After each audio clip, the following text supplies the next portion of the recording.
সম্প্রতি ইরানের পারমাণবিক স্থাপনায় যুক্তরাষ্ট্রের বিমান হামলার ঘটনা নতুন এক উত্তেজনার সূচনা করেছে। মার্কিন প্রেসিডেন্ট ডোনাল্ড ট্রাম্প ট্রুথ সোশ্যালে পোস্ট করে জানিয়েছেন, যুক্তরাষ্ট্র ইরানের ফর্দো, নাতাঞ্জ ও ইস্পাহানের পারমাণবিক কেন্দ্রগুলোতে সফলভাবে বিমান হামলা চালিয়েছে। তিনি দাবি করেন ফর্দো ইজ গন, অর্থাৎ ফর্দো ধ্বংস হয়ে গেছে। অন্যদিকে হামলার খবর নিশ্চিত করেছে ইরানের রাষ্ট্রীয় টেলিভিশনও। কুম প্রদেশের মুখপাত্র মোর্তেজা হায়দারি জানান, ফর্দো কেন্দ্রের একটি অংশ ক্ষতিগ্রস্ত হয়েছে।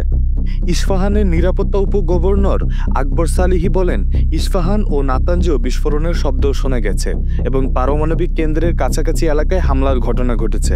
তবে ইরানি কর্মকর্তারা জানান, আগেই এসব কেন্দ্রে গুরুত্বপূর্ণ উপকরণ সরিয়ে নেওয়া হয়েছিল, তাই বড় ধরনের ক্ষতি হয়নি। হামলায় যুক্তরাষ্ট্রের B-2 স্টিলথ বোমারু বিমান ব্যবহার হয়েছে বলে জানা গেছে। কিছুদিন আগে এসব বিমান মার্কিন দ্বীপপুঞ্জ গুয়ামে স্থানান্তরিত হয়েছিল, যা এই হামলার প্রস্তুতির অংশ ছিল বলে ধারণা করা হচ্ছে। এই পরিস্থিতির পটভূমি তৈরি হয় ইসরায়েলের একটি নজিরবিহীন সামরিক অভিযানের মাধ্যমে।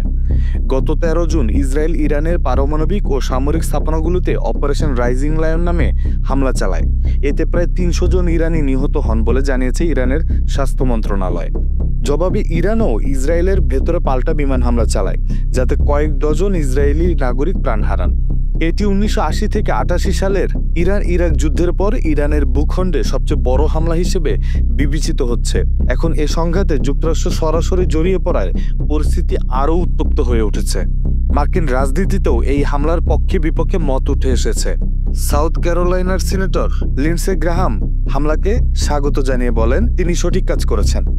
রিপাবলিকান সিনেটর রজার উইকার বলেন, ইরানের হুমকি মোকাবেলায় এটি একটি সঠিক সিদ্ধান্ত। তবে ক্যান্টারিক রিপাবলিকান সিনেটর থমাস মেসি একে অসাংবিধানিক বলে মন্তব্য করেন। ক্যালিফোর্নিয়ার ডেমোক্র্যাট প্রতিনিধি সারা জ্যাকবস এই হামলাকে যুক্তরাষ্ট্রকে আরেকটি অনন্তকালীন ও মারাত্মক যুদ্ধে ঠেলে দেওয়ার হুমকি হিসেবে দেখছেন। পররাষ্ট্রমন্ত্রী মার্কো রুবিও হামলার খবর পুনরায় শেয়ার করলেও এখনও আনুষ্ঠানিক মন্তব্য দেননি। ইসরায়েলের মোট আয়তন 22,145 বর্গ কিলোমিটার, যার মধ্যে ভূমি 21,671 কিলোমিটার। দেশের জনসংখ্যা প্রায় 95 লাখ। ইসরায়েলের আয়তনের মধ্যে গোলান মালভূমি, পশ্চিম তীর, গাজা ও জেরুজালেম রয়েছে, যা আন্তর্জাতিকভাবে বিতর্কিত। বিংশ শতকের শুরুতে ফিলিস্তিন ছিল তুর্কি অটোমান সাম্রাজ্যের অংশ, যেখানে মুসলিম, খ্রিস্টান ও ইহুদিরা বসবাস করত। ইউরোপে ইহুদিদের উপর নির্যাতনের ফলে জায়নিজম শুরু হয়, যার লক্ষ্য ছিল ইহুদিদের জন্য একটি স্বতন্ত্র রাষ্ট্র প্রতিষ্ঠা। ইহুদিদের অভিবাসনে ফিলিস্তিনে আরবদের মধ্যে অসন্তোষ বাড়ে। দ্বিতীয় বিশ্বযুদ্ধে হলোকাস্টের পর বিশ্বজুড়ে চাপ তৈরি হয় ইহুদিদের জন্য একটি নিরাপদ রাষ্ট্র গঠনের। 1948 সালের 14 মে ইসরায়েল রাষ্ট্র প্রতিষ্ঠিত হয়। এই প্রতিষ্ঠার পর থেকেই ইসরায়েল, ফিলিস্তিন ও আরব দেশগুলোর মধ্যে সংঘাতের ইতিহাস দীর্ঘ এবং রক্তক্ষয়ী।